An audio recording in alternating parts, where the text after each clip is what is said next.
Okay, picks. Let's do this. Let's make some money. 4-2 on the picks last week. Nice to start the year with a profitable week. We'll try to keep our winning ways going this week. Before we start, I do want to say I'm not condoning any illegal behavior here. Sports gambling is illegal where I live in Florida and throughout most of the United States, so I can't use a beautiful site like BETDAQ where every bet you could possibly want is just a click away right at your fingertips. For me to do my sports betting, I have to board a casino boat, a small, cramped, smoky casino boat that takes you out to international waters, and you can do your sports betting out there. I took that ride last night, have 4 games this week, 4 tickets in my back pocket as we speak, so let's go through some of the games. Let's get right to it. Houston Texans come into Jacksonville to play the Jaguars. Houston installed as a 7-point favorite on BETDAQ, 41.5 the total in this game. Jacksonville surprised some people last week, played very well on the road in Minnesota, really should have won that game. Blaine Gabbert took the team the length of the field at the end of the game, hit Cecil Shorts for what everyone thought was the game-winning touchdown pass.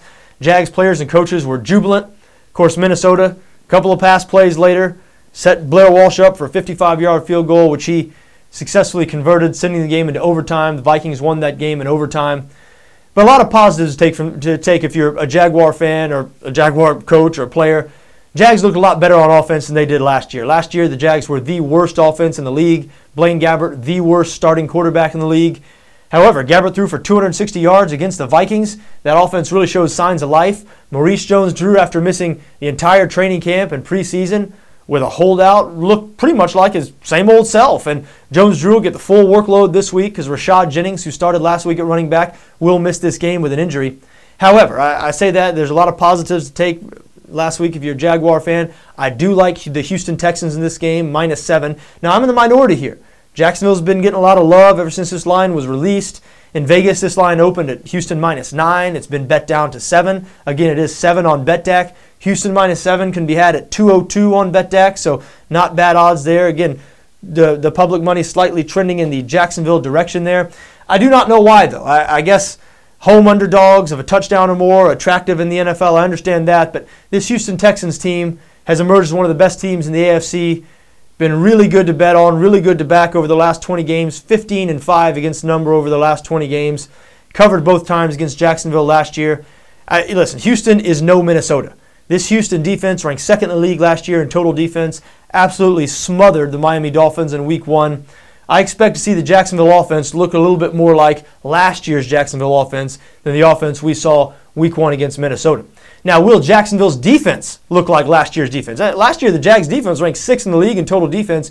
Really played poorly against Minnesota. They have a couple of key injuries on that defense. The Houston Texans offense, much better than that Minnesota Vikings offense. I do expect Houston to come into Jacksonville and beat division rival Jacksonville Jaguars fairly handily. I like Houston -7 in this game.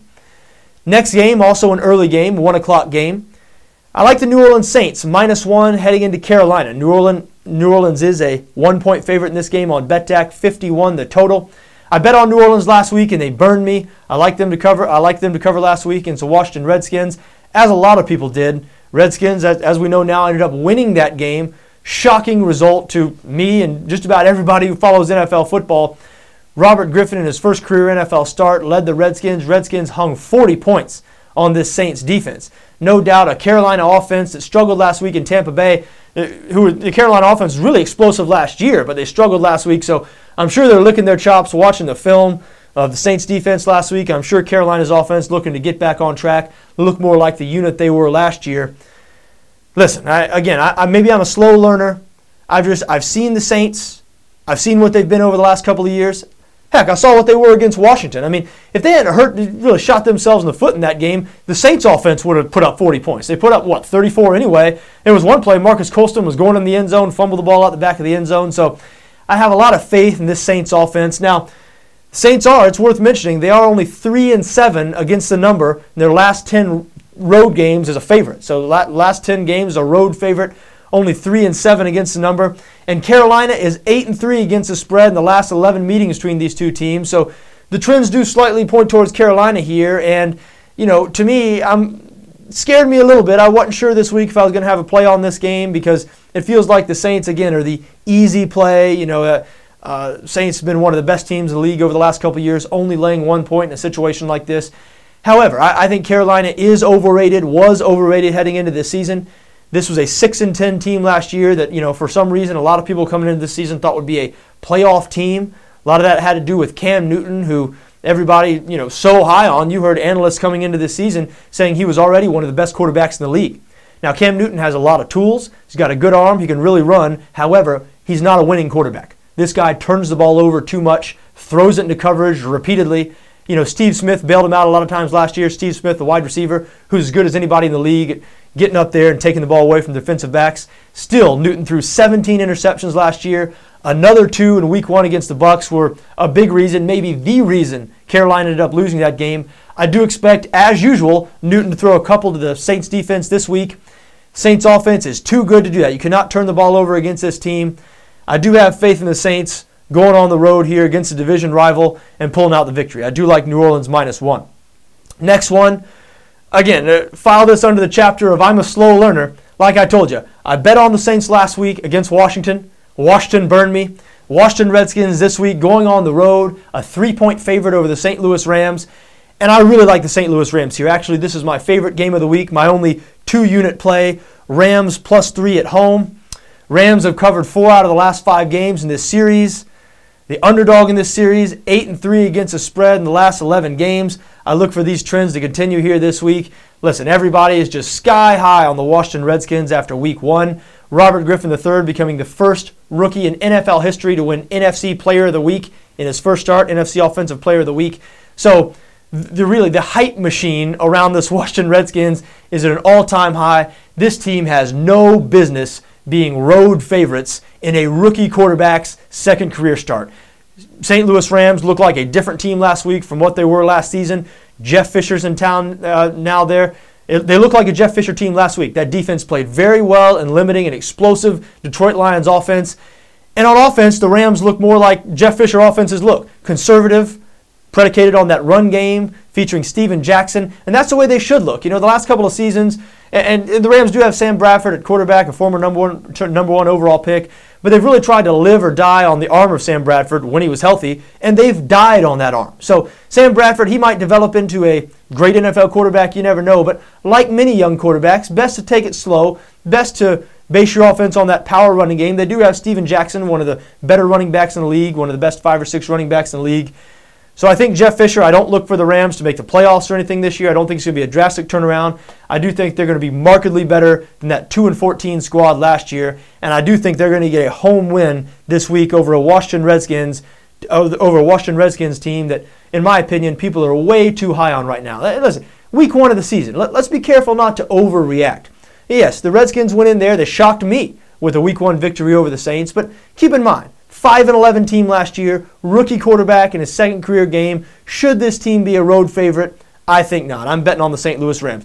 However, I'm not that hard-headed. If the Redskins show me again, if they prove me wrong again, then give me a couple of weeks. I might eventually come around on this Redskins team. Not there yet, though. Final game I like tomorrow, Sunday night game. What an excellent game this is. San Francisco 49ers, who looked probably like the best team in the league in week 1, playing at home against the Detroit Lions, who struggled against those St. Louis Rams that we talked about earlier. Detroit pulled out a really last-second victory at home. Matt Stafford had to throw a touchdown pass with 10 seconds left in that game. I do like Detroit in this game. Niners installed as a 7-point favorite on BETDAQ right now. I like Detroit +7. And listen, I am bucking all the trends here. Detroit has been a terrible team to back here recently. Only 1-6-1 against the number in their last 8 games. San Francisco, meanwhile, has been a cash register ever since Jim Harbaugh took over his coach chair last year. Under Harbaugh, the Niners 13-5-1 against the spread. This team literally covers almost every week, including last week. However, I think 7 points is too many to give this Detroit Lions team. This team has a great offense. I know the Niners have a great defense, and that is a matchup I'm very excited about watching. That Niners defense, just how much can they limit this Detroit passing game? I mean, Matt Stafford, one of the better young quarterbacks in the league, a rising star. Detroit has the best wide receiver in the league out there in Calvin Johnson. And, the Lions defense was poor last year, 23rd in the league in total defense, but good in 2010. They have the talent to be better than 23rd in the league in total defense. And I expect them to limit that San Francisco offense. San Francisco's offense looked really good last week against Green Bay. I think that had more to do with the fact that Green Bay's defense was the worst defense in the league last year. San Francisco, very conservative on offense. They like to run the ball, let Alex Smith be that game manager who limits mistakes. San Francisco very well might win this game, but with teams like this, with an offense like San Francisco that's sort of conservative, I think 7 points is too many. 7 points is too many to be given a Lions team here.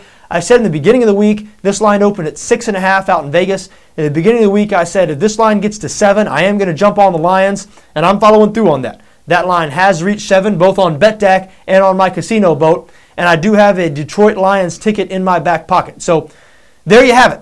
Houston -7, New Orleans -1, St. Louis +3, Detroit +7.